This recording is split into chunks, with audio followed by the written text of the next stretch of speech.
The current nationwide housing affordability crisis is directly linked to a massive bottleneck in the physical labor supply. This chart shows where builders struggle most to find help. Looking at the top blue bars, over 90% report a severe shortage of carpenters.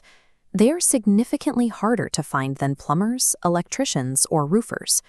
The financial paradox driving this shortage is visible in their median earnings. Looking at the bottom of the rankings, carpenters earn about $48,000 annually. They are compensated significantly less than almost every other specialized trade. Beyond the pay gap, systemic gatekeeping creates a massive demographic barrier. Today, women make up only about 3% of the carpentry workforce, and Black carpenters account for barely 6%. For decades, highly skilled talent from these groups has faced racial animosity and been denied the training required for leadership roles. By underpaying its most critical workers and alienating marginalized talent, the construction industry is choking its own capacity to build. This forces tradespeople to either leave the field entirely or find a way to take control of the ownership structure themselves. Desmond Collins entered the trade as a highly skilled union carpenter, yet he quickly hit a glass ceiling.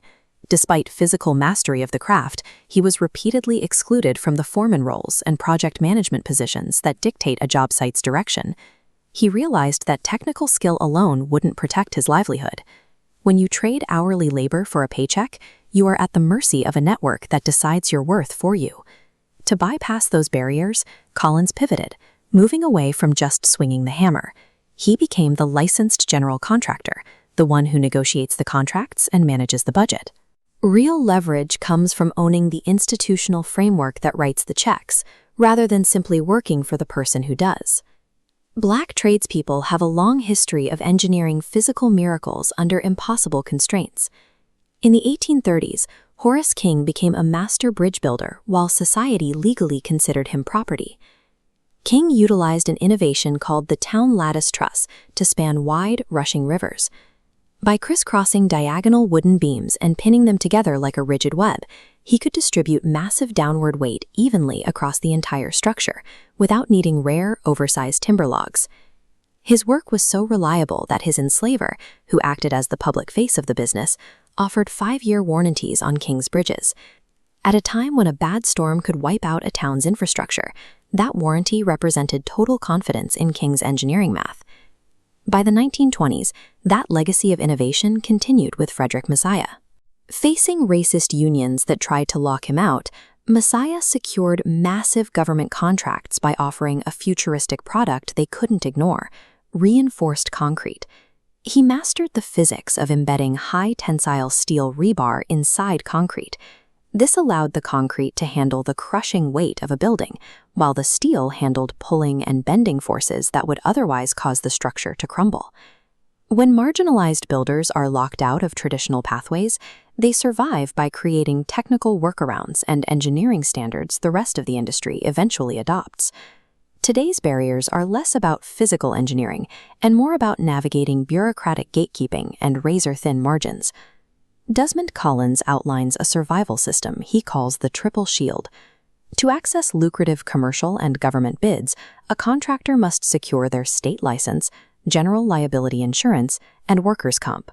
This bureaucratic armor is the baseline for professional legitimacy. Collins is also militant about protecting a contractor's time. He advises never giving out free estimates for complex projects. A detailed material takeoff, counting every nail and board before a job starts, is days of intellectual labor that you shouldn't give away for free. Charging a consultation fee filters out tire kickers who have no intention of hiring you. It elevates you from a disposable handyman to a valued professional whose expertise has a clear market price. The bid's math must be equally disciplined. Collins mandates a minimum 15% markup on materials. This markup acts as a buffer against unseen risks hidden behind walls, like plumbing failures or structural rot.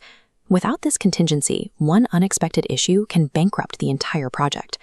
Operating without a rigid business and pricing system is a surrender of your mastery back to an industry that is designed to exploit it.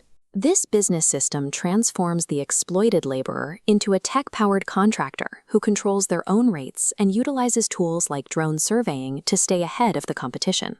This empowerment aligns with Booker T. Washington's philosophy of economic independence. He believed that the path to systemic power was through mastering a skilled trade and then owning the land and the enterprise that trade supported. This mastery compounds over time. The McKissack family traces their legacy back to an ancestor who made 365,000 bricks by hand. Today, that institutional knowledge has scaled into a multi-billion-dollar empire that manages skyline-defining infrastructure across the country. This is the generational flywheel. Moving from the field to the front office keeps capital within the community and ensures that specialized knowledge is passed down rather than erased. Solving the national labor shortage requires a transition from training laborers to creating a new generation of business owners who own the entire empire.